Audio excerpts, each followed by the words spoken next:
ঐতিহ্যমণ্ডিত ডিগবৈ মহাবিদ্যালয়ৰ হীৰক জয়ন্তী উদযাপনৰ কাৰণে আমি 20, 21 আৰু 22 ডিচেম্বৰ তাৰিখ নিৰ্ধাৰণ কৰিছোঁ।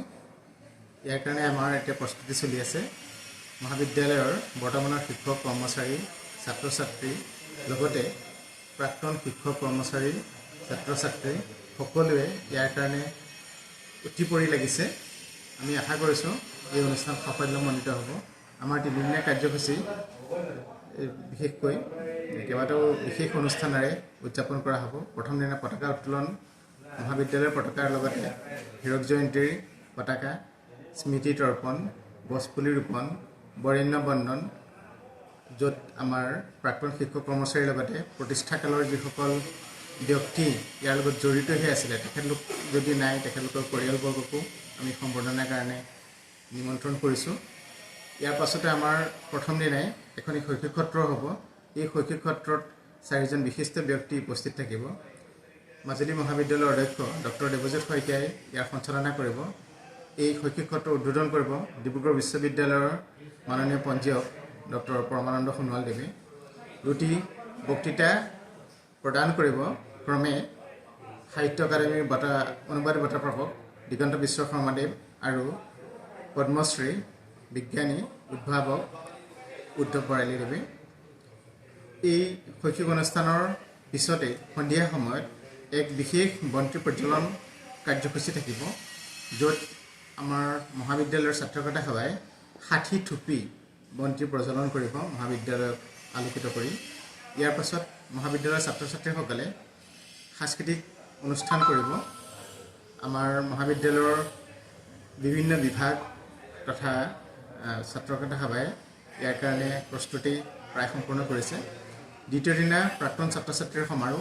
প্ৰাক্তন ছাত্ৰ ছাত্ৰীৰ সমাৰোহত আমাৰ তেওঁলোকৰ মিলন সমাৰোহ হ'ব, নপুৰণি ছাত্ৰ ছাত্ৰীৰ মিলন সমাৰোহ। লগতে তেওঁলোকে বিভিন্ন বিভাগত গৈ বিভাগবিলাকে প্ৰকাশ কৰিবলগীয়া যিখিনি প্ৰাচীৰ পত্ৰিকা থাকিব সেইখিনি উন্মোচন কৰিব। তৃতীয় দিনা আমাৰ তিনিটা মূল কাৰ্যসূচী। প্ৰথমতে সাংস্কৃতিক শোভাযাত্ৰাতে হ'ব ডিগবৈ মহাবিদ্যালয়ৰ পৰা ডিগবৈ চহৰলৈ। ইয়াৰ পিছতে মুকলি সভা।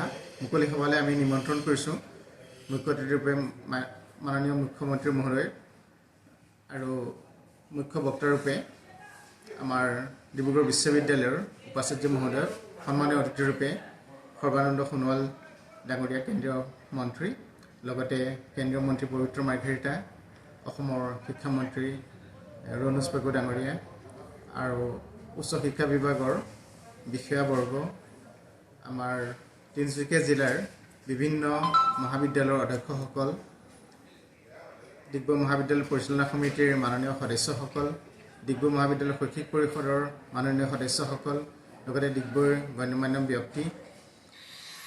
আৰু সন্ধিয়া আমাৰ এক বিশেষ সাংস্কৃতিক কাৰ্যসূচী হ'ব। ডিগবৈ মহাবিদ্যালয় প্ৰতিষ্ঠাকালৰ পৰা জড়িত স্বৰ্গগত ক্ষুব্ধ ব্যক্তিসকলৰ স্মৰণত। আৰু এই অনুষ্ঠানত আমাৰ এগৰাকী অতিথি শিল্পী থাকিব, জনপ্ৰিয় গায়ক আচিৰ্য বৰপাত্ৰ গোহাঁই। প্ৰথম দিনা এটা কাৰ্যসূচী থাকি গৈছে, সেয়া হৈছে গ্ৰন্থমেলা আৰু প্ৰদৰ্শনী। গ্ৰন্থমেলাৰ প্ৰদৰ্শনীৰ দ্বাৰা উন্মোচন কৰিব আমাৰ জনপ্ৰিয় সাহিত্যিক পুণ্য শইকীয়াদেৱে। আমাৰ এই গোটেইখিনি অনুষ্ঠান সুকলমে হ'ব বুলি আশা কৰিছোঁ। সকলোৱে ইয়াৰ কাৰণে যিমান পাৰে চেষ্টা কৰিছে। অৰ্থ সংগ্ৰহৰ পৰা ধৰি ব্যক্তিক নিমন্ত্ৰণলৈকে আমাৰ প্ৰস্তুতি শেষৰ ফালে আহিছে। আমি আশা কৰিছোঁ এই কাৰ্যসূচীয়ে মহাবিদ্যালয়ৰ কাৰণে এক নতুন দিগন্তৰ সূচনা কৰিব। সকলো ল'ৰা ছোৱালীকে দৰে শিক্ষক শিক্ষয়িত্ৰী সকলো অধীৰ অপেক্ষাৰে আছে বিশিষ্ট ব্যক্তিসকলক আপ্যায়নৰ কাৰণে, তেখেতলোকক লগ পাবৰ কাৰণে, তেখেতলোকৰ সৈতে মত বিনিময় কৰিবৰ কাৰণে।